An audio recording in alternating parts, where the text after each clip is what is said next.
Welcome to the Shootin' Show. Stand by for shots fired. Hello, I'm Johnny Rowland, your host of the Shootin' Show, and welcome again to this week's program.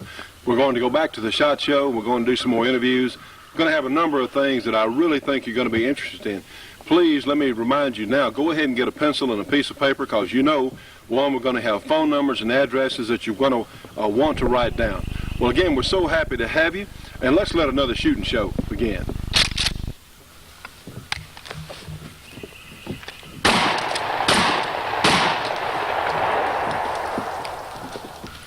You know, friends, we're always trying to show you new and different things, at least as we get to them. And, of course, around the firearms industry, there are so many neat gadgets and things that we're continuously learning about. And those things that we really feel are worthwhile, we try and pass on to you. Whether it's a firearm or a part for a gun or whatever, we certainly want to let our viewers know about anything that may help them or be beneficial to their shooting. Well, here's one of the neatest things that I have seen, and these mechanical devices have been around for many years, but what we have here, we have a Hart's recoil reducer for a 1911 Colt. And as you can see from the picture, it is essentially a full-length spring guide rod that goes in your standard 1911 here, and of course a bushing or container there, or plug, to contain the spring under recoil. But what makes this different from a regular recoil spring guide is it is filled with mercury and has some little balls in there that and you can tell it, you can shake it, and you can feel it in your hand there.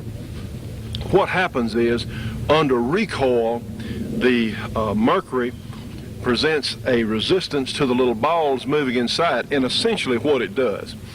And we could talk for days about how this thing works, but essentially, at least in my opinion, it has the effect of slowing down or spreading the recoil impulse of the handgun over a longer period of time. Now, as far as shooting it, you can't tell much difference, if any at all, in actual speed of shooting, because that will come back to as much what your finger is doing or how fast you can move your finger. But what it does, it has the effect when you shoot the gun, and the instructions tell you they're most effective with the harder kicking calibers, like the 45 ACP, especially like the Plus P load from Remington or Corbin. It will have more noticeable effects on your hand there. It will certainly be to a greater advantage. They make these recoil reducers for a number of different semi-automatic pistols, SIGs and Glocks and Smith & Wessons, and of course we have our old reliable here, our old 1991 A1, which, as you've heard me say before, of course you've seen this gun a number of times on the show. We have shot this gun and shot it and shot it, and these guns are extremely reliable just like they are, but I think that this recoil reducer may even enhance the reliability even of the 1911, because what it does is going to help the bottom side, or the frame, the receiver part here, resist movement, while the slide, of course, is going on with its cycle. So if anything, it looks like it's going to enhance the reliability of these guns. It's certainly not that heavy. It really has a pronounced effect. You can feel it.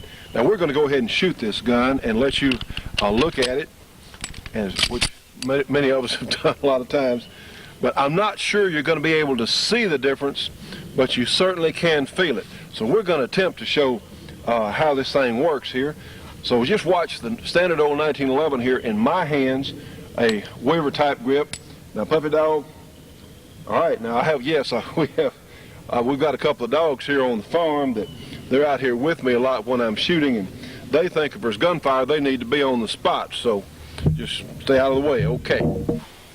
Well, now that we've got the animals out of the way, go on, Lester. Anyway, and one thing one of our viewers called and said the other day that we really need to emphasize, you know, on unloading, this is important with so many people buying semi-automatic handguns or rifles too, for that matter now, or whatever else. What you need to do, you need to be real careful when you unload a semi-automatic. You know, some people who don't know anything about guns would go ahead and pull the slide back and take the bullet out of the chamber and they left the magazine in the gun. And then they'll drop the magazine, forgetting about that round in the chamber. See, this gun will still, even though you saw me take the bullet out of the chamber and drop the magazine, now watch this. See, we had one left in that chamber. So this is something that we really need to stress. What really disturbs me is people going in a gun store not knowing anything at all about guns, and they'll start off with a semi-automatic. I am much more comfortable with a new shooter, someone that is new to firearms, buying a revolver, because the simplicity is greater. Now, most of you know that I enjoy and like and shoot and sometimes carry semi-automatics like this Colt here. But friends, if you're new to shooting, we strongly suggest that you start off with a revolver, because you have the simplicity. You can open that cylinder and you can see how many bullets are in the gun, or whether or not they're there or not. Well, on a semi-automatic, you have to remember, just because you take that magazine out, on a lot of semi-automatics, some of them have magazine safeties. When the magazine's out, they won't fire, but a lot of them will. So just because you take the magazine out of the semi-automatic does not mean that that gun is unloaded, as we saw a moment ago. Well, anyway, let me put another bullet here in the 45. Now, of course, to load the semi-automatic, pull that slide back, let it go. Okay, and I applied our safety. Now then, let's watch it. The standard Colt in my hands, full metal jacket, ball ammunition, and you're not going to see a lot of recoil, but we'll see if we can tell the difference anyway. Okay. All right, not a lot. Again, I don't think the 45 is a terribly recoiling gun anyway, but this is with standard 230 grain ammunition. It would have more recoil, certainly with a say a Remington Plus P, or especially the great Corbin, and we're so pleased to have Corbin Ammunition as one of our sponsors, and they make superior ammunition, certainly. Anyway, I'm going to show you how to put the recoil reducer in. It's very simple. We would, and of course, check the gun to be sure it is unloaded. That's the first thing we do. So what we're going to do is essentially field strip the 1911, and I'll show you how it works. Of course, I'll put the safety on, and again, we know that this gun is unloaded. All right, I'll twist the bushing over there.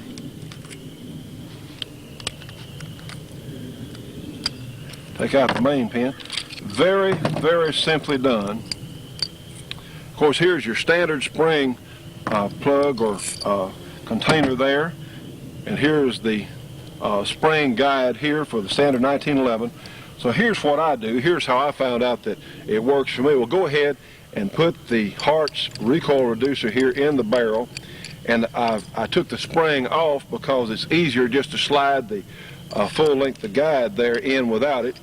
Now then, you get it in place, and we'll just slide the spring down over it, because due to tolerances there, it's just easier to do that way.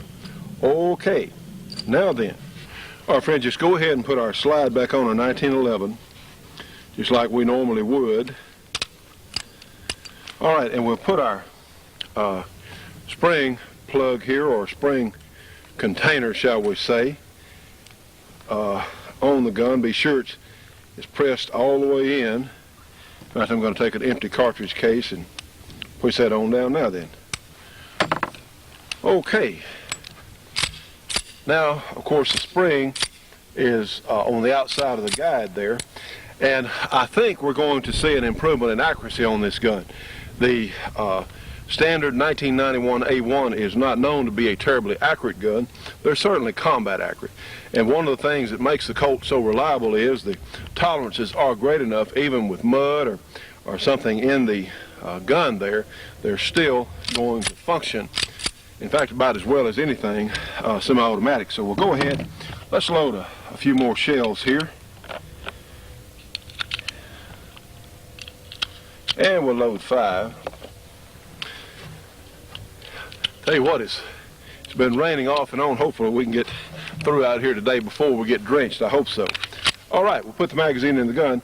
And again, watch it in my hands. I'm not sure just how much difference, if any, you're going to be able to see, but you can really feel it. load our gun. All right, here we go.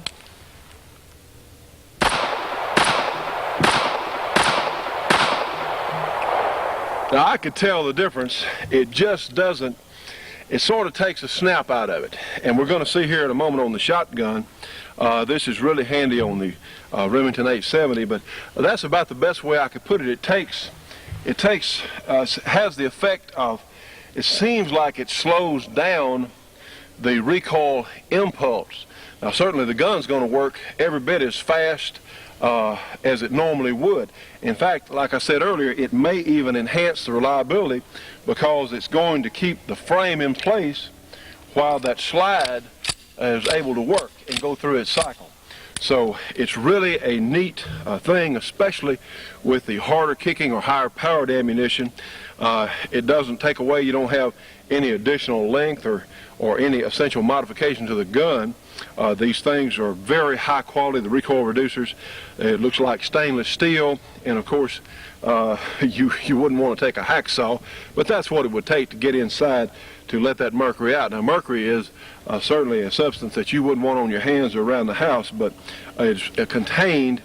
These are extremely high quality pieces, and so I just can't imagine an incident where you'd have mercury get out of one of those things. They're really that well made. Hi, I'm Bob Brown, Vietnam veteran and publisher of Soldier of Fortune magazine, described by some as the most politically incorrect magazine in the United States. Every issue we publish in-depth provocative articles by our investigative reporters on the efforts of gun-grabbing politicians and the BATF to undermine our Second Amendment rights, and what you can do to stop them. Also on-site coverage of the government's abuse of power as occurred in the Randy Weaver tragedy and the Waco fiasco. No puff, no fluff, in-depth technical reviews of new firearms and ammo. In short, hard-hitting action articles of immediate interest to all real Americans, available from no other mainstream media. You need the other side of the story. That's why I'm offering a one-year subscription to Soldier of Fortune for only $22. That's over a 50% saving. Also, we're going to throw in a free 67-page bonus coverage of all our Waco material that's appeared in Soldier of Fortune and how it affects you. Call our 1-800 number now. And friends, you can call our Shootin' Show 800 number. That's 1-800-895-7916.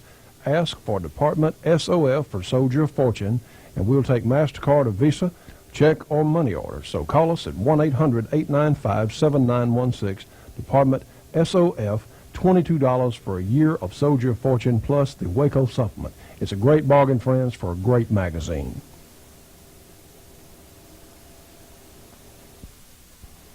The Shootin' Show will continue after this break for your local cable company or TV station.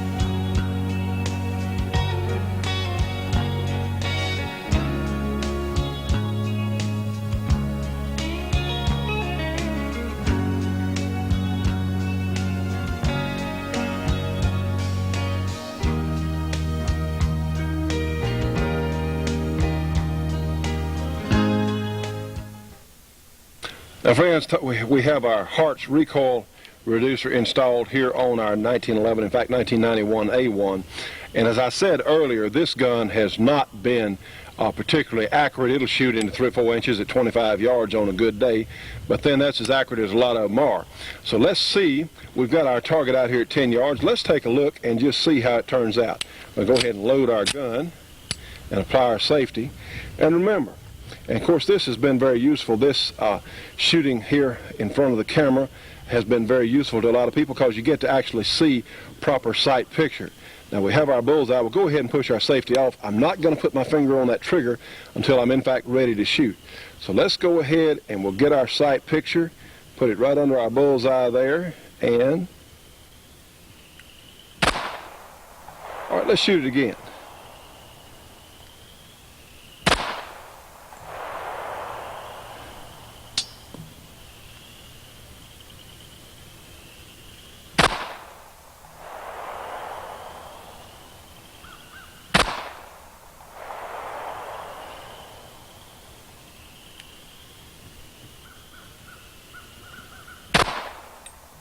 Okay, let's take a look at our group. Now, friends, you can see we've got 1, 2, 3. Here's 4. We had 2 here, so that's about 2 inches. And from offhand, like we were shooting at about 10 yards there. So certainly it hasn't hurt. In fact, I think it has helped our accuracy a little bit on our 1911 Colt. So let's look at something else here. We have the recoil reducer for the Remington 870. Now, this has to be one of the all-time great shotguns for any purpose. They're good for hunting, they're great for home defense. A lot of police agencies, including the FBI, have used the 870 for many, many years. This is really, as far as pump shotguns go, this is pretty much the top of the heap. There are some other fine pump shotguns out there, but to my knowledge, none is better than the 870 Remington. They have such a reputation for reliability and durability, for that matter. They're really terrific guns. Well, the other thing about any pump shotgun is going to have some recoil.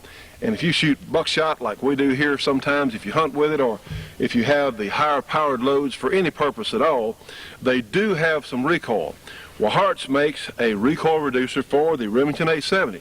Again, it's a mercury-filled cylinder, and it has the, you can feel the mercury flowing around inside there. It's easy to feel. And all you have to do to install it, and we're going to do that in a moment, you just take off the recoil pad and you slide it into the hole in the stock. It's very, very simple. It even tells you which end first. So let's do that right now. Now then, friends, I say, well, let's go ahead and put it in. But before we do that, let's go ahead and take a few shots. And I'm not sure, as I said, like on our Colt 1911, I'm not sure you're going to be able to see it, but you can feel the difference. And what I see on the shotgun is similar to what I felt on the handgun. It takes the sting out on the shotgun of the heavy recoiling loads, because it seems to spread out that impulse over a longer period of time. Now, I'm guessing. Beats heck out of me. I have not talked to the engineers, and I don't know exactly what their premise is. All I can say is you can tell the difference. So let's go ahead. We have some high-powered field loads here. Let's take a few shots with our shotgun and take a look at it.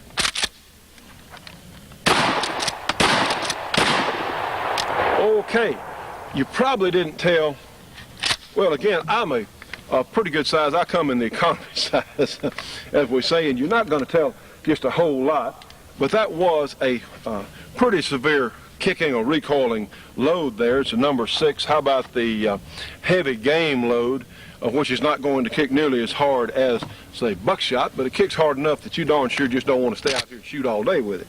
So what we're going to do, and we know, yes, it is, in fact, empty. That's the first thing, and we even apply our safety, even when we know they're empty.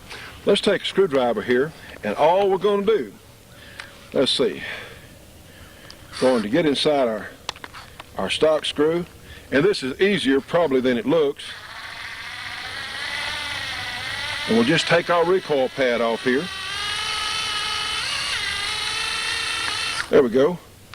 And of course we'll loosen the other side. Oops, and I will find it after a while. Now then.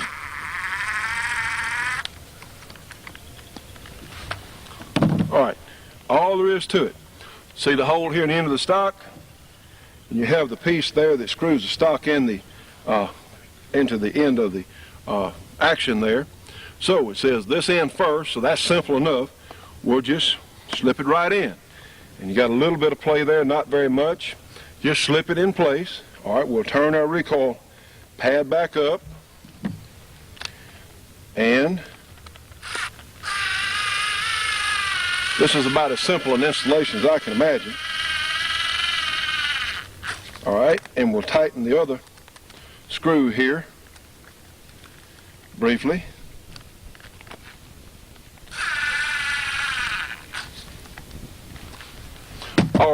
Now, friends, that's all there was to it. Now, that's just, that's not hard. Okay. Again, double and triple checking. Let's take a few more shots here.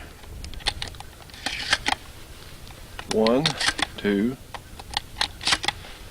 All right, now watch this time.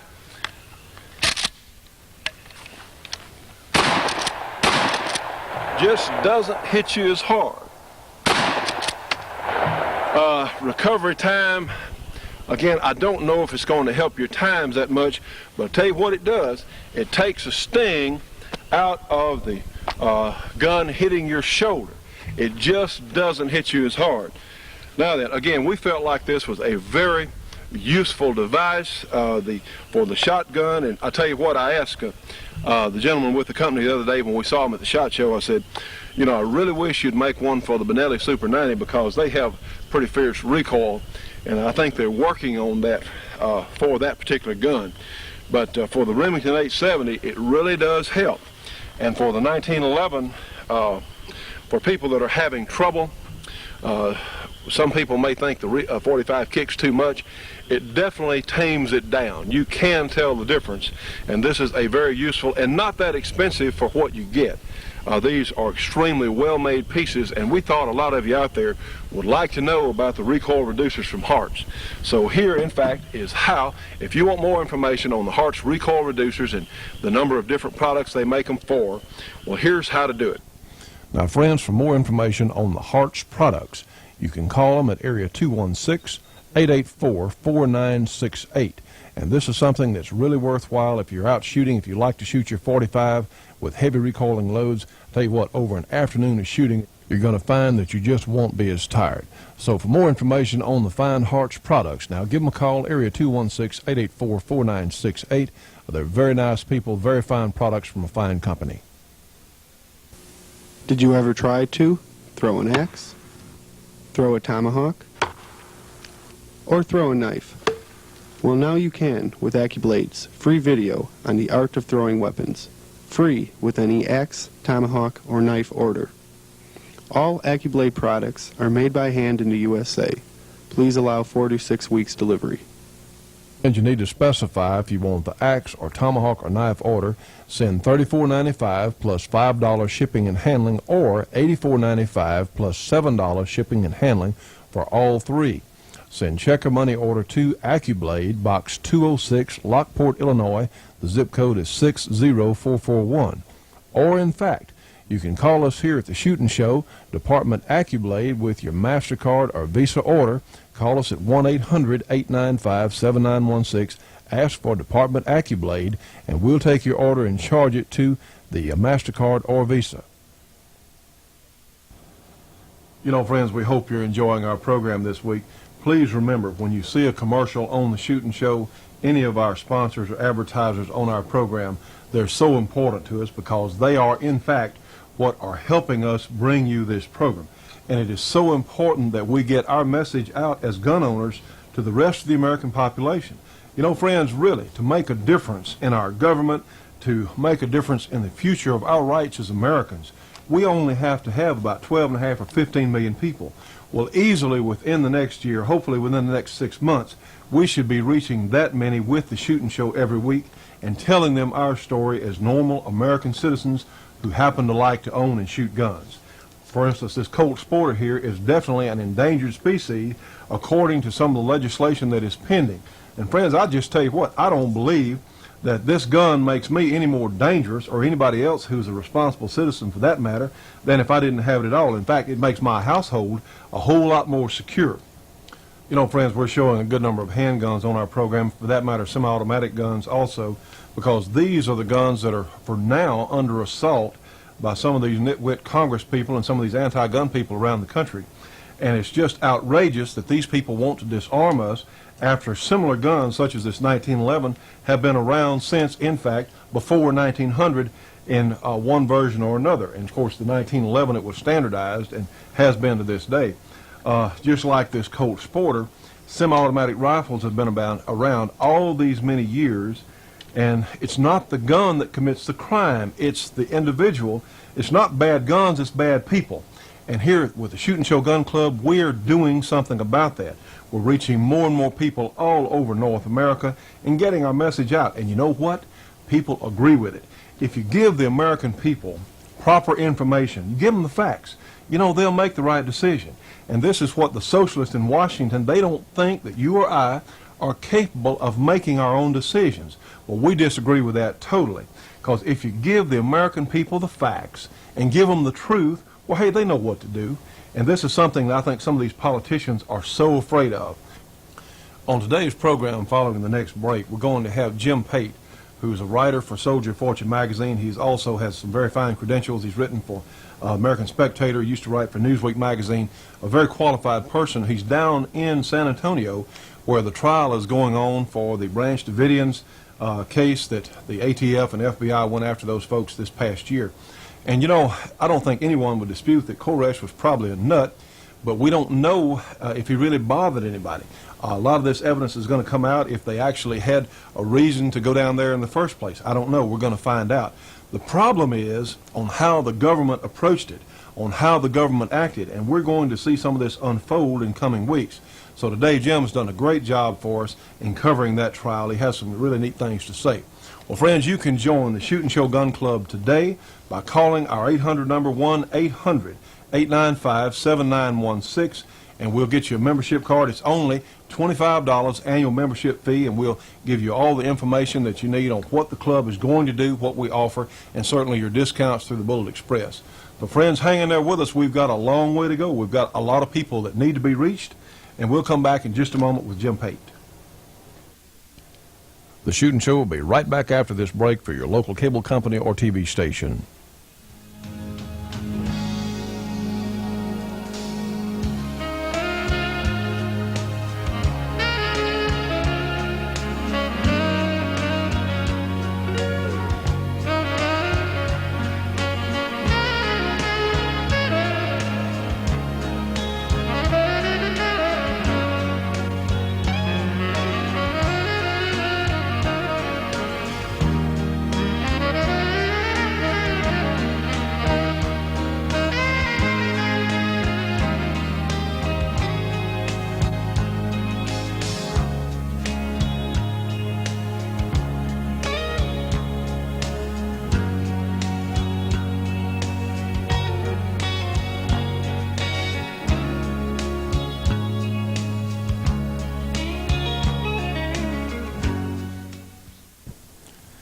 And now, friends, let me introduce you to Jim Pate from Soldier of Fortune magazine, and he's going to be giving us an investigative report from the tragedy in Waco.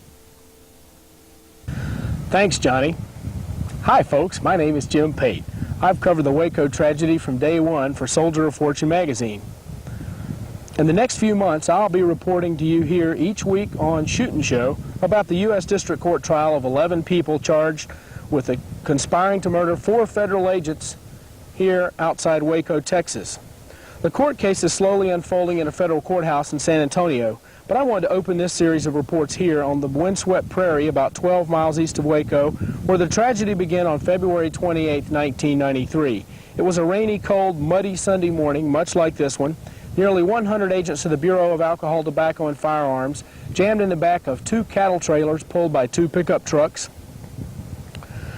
roared up the driveway that I'm standing in, and dutifully charged like the Light Brigade into the bloodiest day of ATF's history. The ATF's target was the Mount Carmel Center, which stood 100 yards or 150 yards here behind me.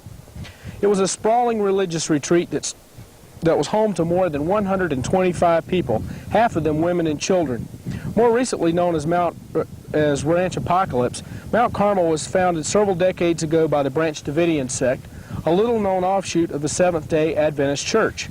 The ATF's goal was to arrest Branch Davidian leader David Koresh, a high school dropout who grew up to become a long-haired rock and roll musician and Bible scholar. ATF alleges Koresh was turning the civilian, semi-automatic version of AR-15 and AK-47 rifles into machine guns, and that he was rearming inert hand grenades. An after-action report issued by the Treasury Department, which includes ATF, confirmed what Soldier of Fortune had already reported. The raid was poorly planned and sloppily executed. Its participants ill-prepared and incompetently led. 4 agents were killed and 16 were wounded, plus at least 6 church members died and an unknown number were also wounded as a result of the raid. Agents in charge of the case never considered arresting Koresh elsewhere, thus avoiding any risk to the scores of innocents who lived under the same roof. 2 agents in charge of the raid, Phil Shinaki and Charles Sarabin, lied in an attempt to cover up the truth. The Waco raid occurred at a time when the ATF itself was under assault from within and without.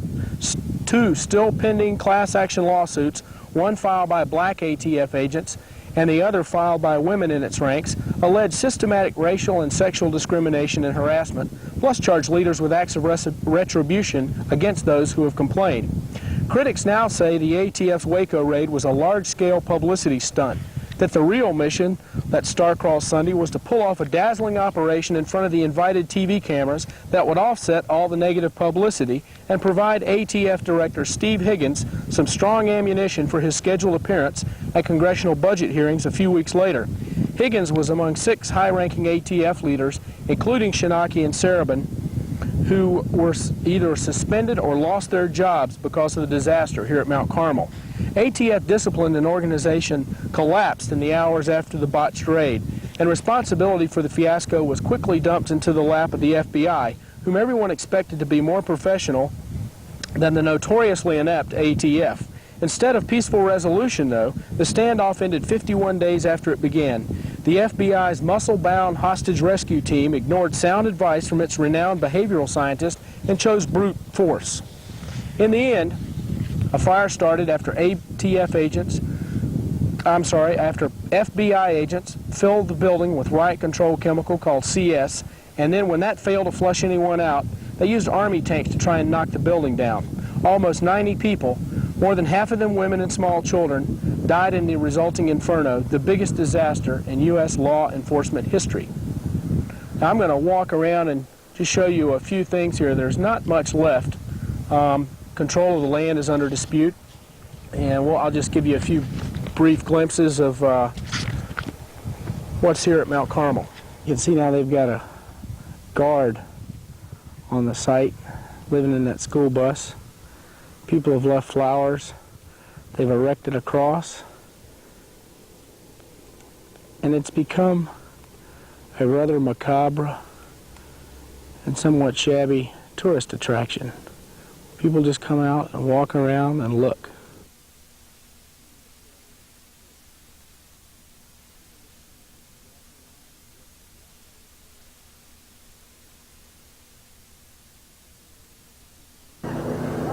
The mag bag is where David Koresh's people rebuilt Camaros. He loved Camaro automobiles, and they had quite a business selling them. And you can see what happened to this building here. The owner, during the siege, went to the FBI and said, if you want to search this building, I'll give you keys. And instead, they forgot to call him, and they brought one of their tanks down here, and they trashed the place. Hi folks, welcome back. As you can see, I've relocated to San Antonio, and I'm in front of the Alamo. I'm about 5 blocks from the federal courthouse where the Branch Davidians are on trial now. There's a reason I've come down here. There seems to be some cosmic symmetry here in Texas between what happened in Waco and what happened in the Alamo 150 years ago. Got a group of people who believe very strongly in the rightness of their cause. They were willing to die for their beliefs. They were surrounded by an overwhelming number of people, and they ultimately gave their lives, right or wrong, for what they believed in. I want to update you really quick on the trial here. Jury selection was pretty different for a federal court trial. It was held in secret. The names and addresses were not released, and the public was excluded from jury selection. Defense attorneys were also severely restricted in what they could ask potential jurors, including questions about whether it might be conceivable that self-defense against a law enforcement raid could be justifiable. Judge Walter M. Smith balked when the 14 defense attorneys pleaded with the judge to question individuals more closely on the self-defense issue. Judge Smith admonished the defense attorneys that any self-defense strategy would be, quote, iffy at best, end quote. The defendants, 10 men and 1 woman, 3 of whom were not at Mount Carmel when the ATF raid occurred, are under extremely heavy guard and courtroom security is unusually tight. This could imply to the jurors that the Branch Davidians are especially dangerous people. While the judge enforces a very strict dress code among spectators, he has refused a request by defense attorneys to provide money to buy the defendants' clothing so they wouldn't have to wear orange prison jumpsuits and plastic sandals. The defense attorneys ultimately came up with money to outfit them in coats and ties.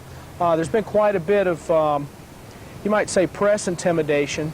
One reporter was excluded from the trial after she casually remarked that that it was a public building and the public had a right to be there. Two marshals asked her to leave. She was Kelly Shannon from the Associated Press, and her AP editor ultimately filed a letter of protest with the judge.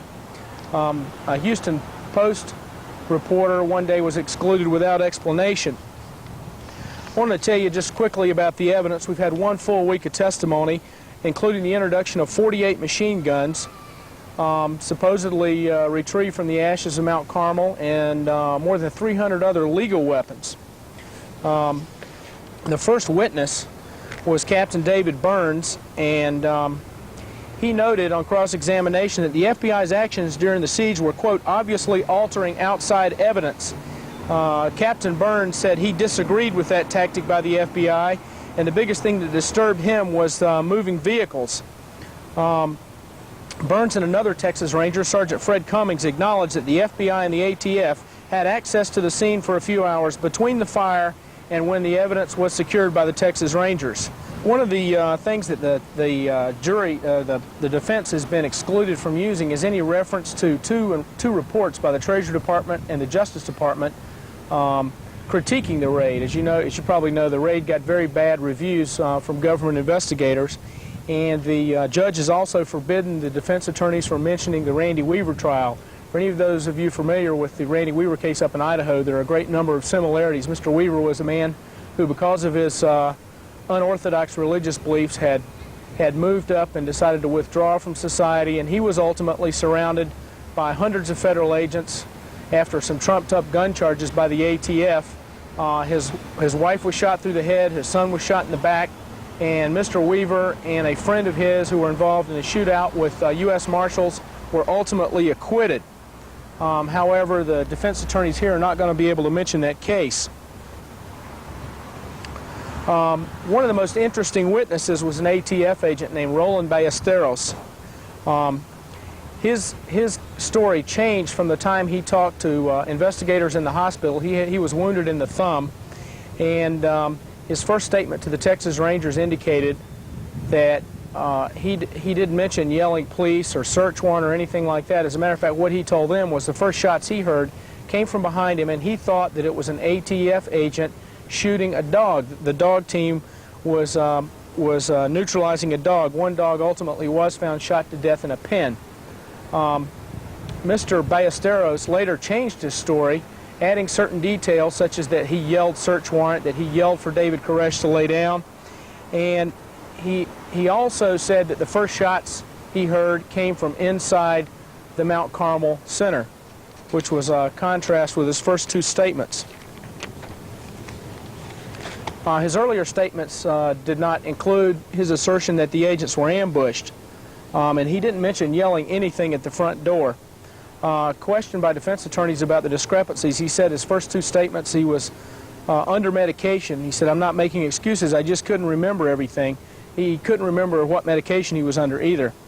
Agent Ballesteros said he saw no written plan, that the agents never rehearsed a peaceful entry, and they did not have a bullhorn or practice with a bullhorn in trying to notify people that there was a search warrant and what was going on, and that they only practiced the assault 2 or 3 times.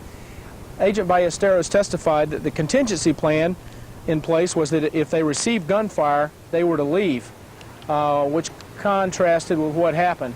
Johnny, you're probably like me. I listen to what people say, but when it comes to government agents, I pay more attention to what they do. The raid leaders had promised at headquarters in Washington that they would call off the raid if the element of surprise was lost, and Agent Ballesteros confirmed what everyone already knows, that they knew the element of surprise was lost, and they went in anyway. He said it didn't worry him. He hoped that people would surrender, that they would see the ATF badges and just give up. One defense attorney at one point asked him, because Agent Ballesteros testified that they were taking gunfire before they even got out of the truck, asked him if he didn't think it was odd that David Koresh would come to the front door and try to talk if gunfire was already going on, and Agent Ballesteros said he didn't think that would be odd at all. The witness who's probably hurt the defense the most so far is an ATF agent named Eric Evers, and he's testified that he is certain that defendant Livingston Fagan is the man who shot him 3 times with an AR-15. However, at the end of the day, on his testimony, Eric Evers was confronted with a photo lineup that he'd signed and initialed, which had not been turned over to defense attorneys. And it was a photo lineup in which he had initialed and said, not sure if Fagan's ID was from memory or from seeing him on television. This contrasted with his testimony in court. Finally, there's a piece of missing evidence, the front door, which one agent said probably burned up in the fire. However, these were metal doors, and all the other metal doors in the building survived. This was a door that had a lot of incoming bullet holes that was seen by attorneys Dick DeGuerin and Jack Zimmerman from Houston, and they said contended to support the argument by defendants that the ATF fired first when Koresh answered the door. And I think ultimately, Johnny, that's what this trial is going to come down to when the jury goes into deliberation, probably another couple of months from now, is who fired first and what does the jury believe. Talk to you next week. And from San Antonio, this is Jim Pate for Soldier of Fortune magazine and Shootin' Show. Friends, you know we're always trying to show you something that's really neat, and products for guns certainly. We have a couple here from a manufacturer who's been around for a number of years, and really their reputation is proven as far as the quality of their products. This is a revolver speed loader from HKS, and also a magazine speed loader, which is a new product from HKS, and we had featured one of these on our program a while back and really had a tremendous response, so we're going to show it to you again.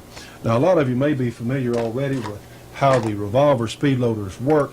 The HKS models are made of a very strong and durable plastic with something that looks like an aluminum piece here, a knurled knob, and that is, of course, the mechanical part there that holds the cartridges in the speed loader. And all you have to do, you just put the cartridges in, and these are so handy because if you're going to shoot a revolver and you might need a rapid reload, the speed loaders are so important, and especially the quality of your speed load.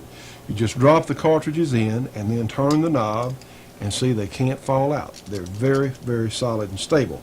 They make a number of different speed loaders for all sorts of guns, from an H&R 9-shot to the Smith & Wesson Model 29, and this particular one is for my personal carry gun, this Smith & Wesson Model 657, and all you have to do is just open the cylinder and line up a couple of the holes there and just literally just drop it in place and twist the knob, and of course your gun is instantly loaded. The HKS products are extremely well made. As I said earlier, they are extremely durable. And one thing that I like in particular about the HKS loaders, you have this real strong, easy to grab or grip knurled knob here. So if you're carrying it in a speed loader pouch, you can grab it and you don't have to worry about the cartridges coming out, and you can get such a good grip on it, good positive firm grip. Well, another product, a lot of us enjoy shooting semi-automatic pistols, and a number of people have been shooting the Colt semi-automatics and others for that matter for many years, but if you're out on the range, sometimes it can really get to be a pain in loading magazines. If you're out practicing, you may shoot 50 to 100 to 200 rounds in an afternoon, and it really gets tiresome on your thumb loading the magazine. Well, the folks at HKS have come along with a magazine speed loader, and this is such a neat idea. Now, of course, these speed loaders for magazines are available for all sorts of magazines, from the Ruger to the Beretta to the Glock, many, many different guns and magazines they make these things for. But this is especially handy. So many of us are shooters of the 1911s. And another neat thing, your base here is adjustable, so you can load magazines, even single column magazines like this, for a number of different applications. Now, this particular one is for our Colt 45. We also use this same loader for our Smith & Wesson 10mm magazine, which is considerably longer. And here's how it works. All you do, you put the magazine in it, and of course against the base here, and we'll take our thumb and put on this tab and watch. We'll just depress the magazine follower and then your loaded round is in place. This is such a neat idea and one that can save you a lot of sore fingers on the range. Another advantage, if you're an older shooter or it might have arthritis in your fingers, or for a lady that might not have enough strength to push down these stronger magazine springs, these can really be lifesavers. They are so neat. Sometimes magazines will be easy in the first few rounds going in, but when you get to the top they become pretty difficult to load. Well, this just takes all the difficulty out of it. Such an impressive product, again, from HKS, and you can find these fine products wherever shooting supplies are sold, or ask your dealer to order these for you. They really are terrific. The Shootin' Show will continue after this break for your local cable company or television station.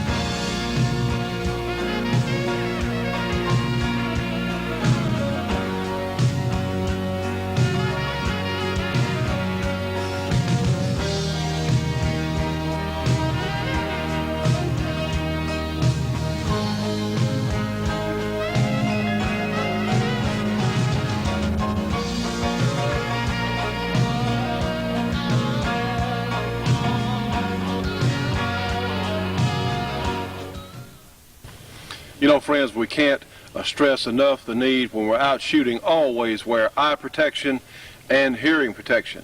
Now, you can't see my hearing protection, but they're small gel silicone-filled earplugs that are extremely effective.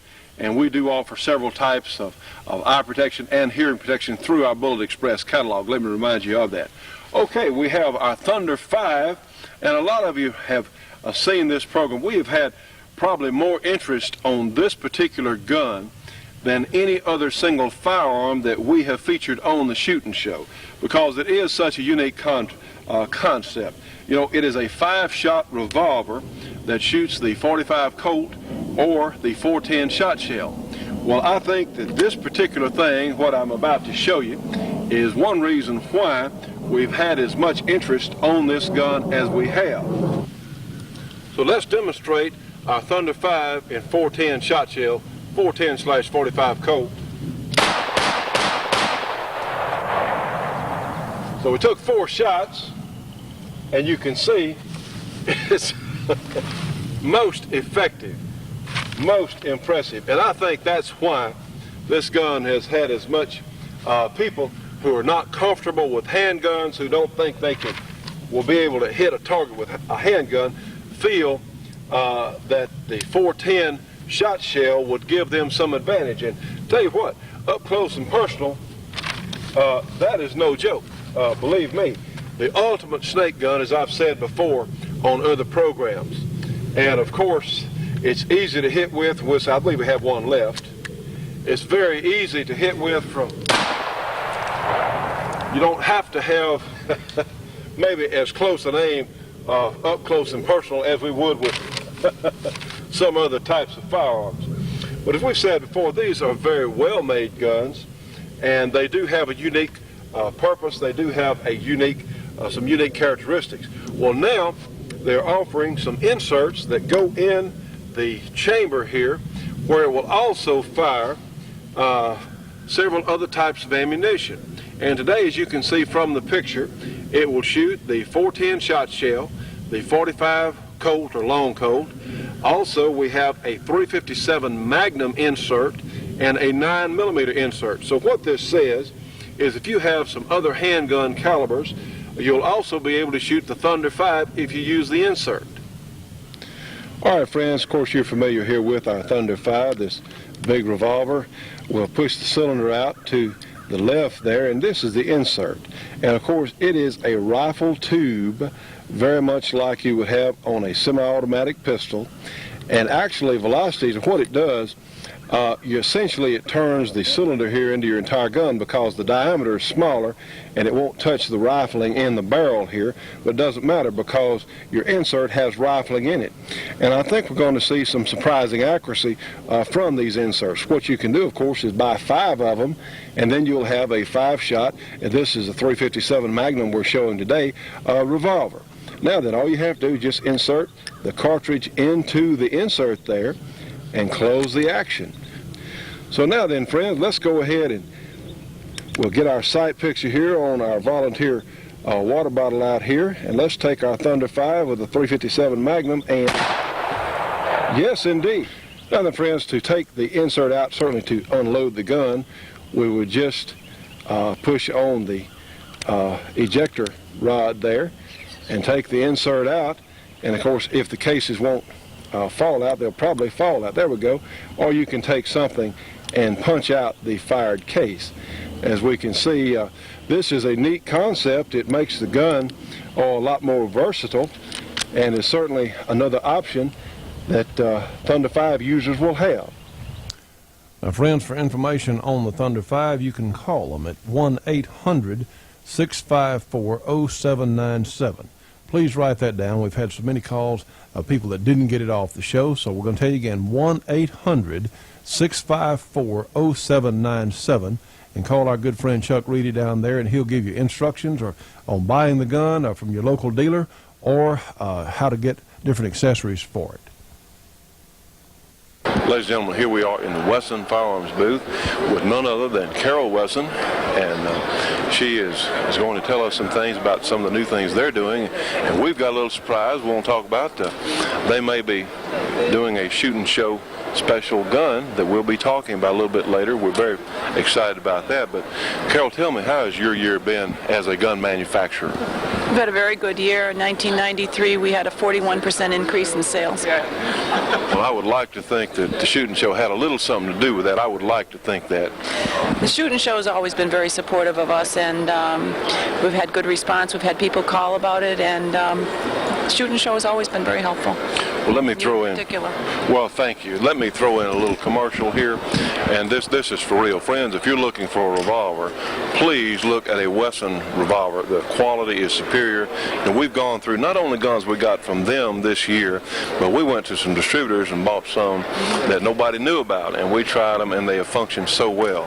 And if you're looking for a superior quality metal manufacturer and service, see, these people actually are real, and they're very considerate of their gun owners, because my goodness, just like our viewers, if they can't keep coming back to you, see, I don't want to run all my people off this week. We need them there next week. That's right. And next week, and certainly with you folks. Well, what you have any new products we need to be talking about? We have a new Hunter series. Comes in 44, 445, 357 Super Mag, and 41. Well, you mentioned the 445. Starline is making brass. They're making the brass. For 445, and tremendous cartridge. And I just wish that one of the long gun manufacturers would make a rifle to go with their handgun. Although your handgun's probably going to be more accurate than the rifle anyway. Well, the 445 has been a very popular caliber, very popular. Once the brass was made and brass was accessible, it became very popular. Well, we're going to be looking at some of these new packages you have. Now, tell us about the Massachusetts Gun Owners Action League. What are you folks doing? Well, Gun Owners Action League has been in existence. This is their 20th anniversary for 1994. They are the lobbying group in Massachusetts. Our Constitution in Massachusetts does not allow any outside lobbying to come in, so we have to have our own lobbying organization, and we have for 20 years. Well, you folks have done really some pretty spectacular things in Massachusetts. You know, just like all of us as different states and different areas, unfortunately, there's a surplus of lunatic politicians, and you've got certainly not naming any names. We've got a couple from Louisiana, let me tell you what. But certainly we need to get the gun owners mobilized and out here. On every show we're talking about if we can't wake the American people up as to what's happening, we won't have to worry about firearms because they're not going to let us have any. The anti-gun people cannot be reasoned with. They've got to be stopped, and through very fine manufacturers. And let me tell you what else, folks. I'm going to say this on our program. A lot of the guns that we have on our show from some of the major manufacturers, they don't give us those guns. We have to borrow them, buy them. Some are loaned to us by the manufacturers. But it's people like the Wesson Arms Company, yes, that have supported us from the very beginning. A lot of the major manufacturers do not understand the need for television. They don't understand the need for changing the image that the organized media, the Hollywood media, has done to us. And you know what? I don't know. Yeah, I've been a little hostile here a few times at the SHOT Show because it makes me angry that people in our own industry cannot wake up and smell the coffee. We have to do it. And again, friends, these people are among the most progressive manufacturers in our industry. They will try things and explore concepts because they want to make the best shooting gun possible. You want to tell us about your new rifling arrangement? Can you do that? The Taylor forcing cone? Yes. The Allen Taylor forcing cone is a double forcing cone that we put in certain revolvers. It will be in the Hunter series. It when the bullet comes out of the cylinder into the forcing cone, normally with the single stage forcing cone, the bullet is starting to twist before it stabilizes. The Allen Taylor forcing cone has a spot where before the rifling so that it can stabilize before it actually goes down the barrel. Now when the bullet leaves the cylinder on a normal revolver, it gets a pretty rude experience when it hits the rifle. And this sort of lets it adjust a little bit. One, the bullet's not as likely to strip. You get a more accurate overall group. So things like this that... You know, friends, all of us as shooting enthusiasts should be subscribing to Shotgun News, the trading post for anything that shoots. 3 big issues monthly with literally thousands and thousands of firearms bargains. Shotgun News, Post Office Box 669, Hastings, Nebraska. That zip code is 68902. The phone number, area 402-463-4589. For MasterCard or Visa subscriptions only, call them at 1-800-345-6923. Shotgun News, an absolute necessity for someone looking for a bargain in firearms. Well, friends, it's happened again. We've run out of time. We had a lot more we wanted to cover, but in fact, we ran out of time. We thank you so much for being with us this week. We hope you've enjoyed our program as much as we have enjoyed bringing it to you. Remember, when you correspond with one of the sponsors that you see on our program, please let them know that you saw it on the Shootin' Show. So until next week, we'll see you on another Shootin' Show.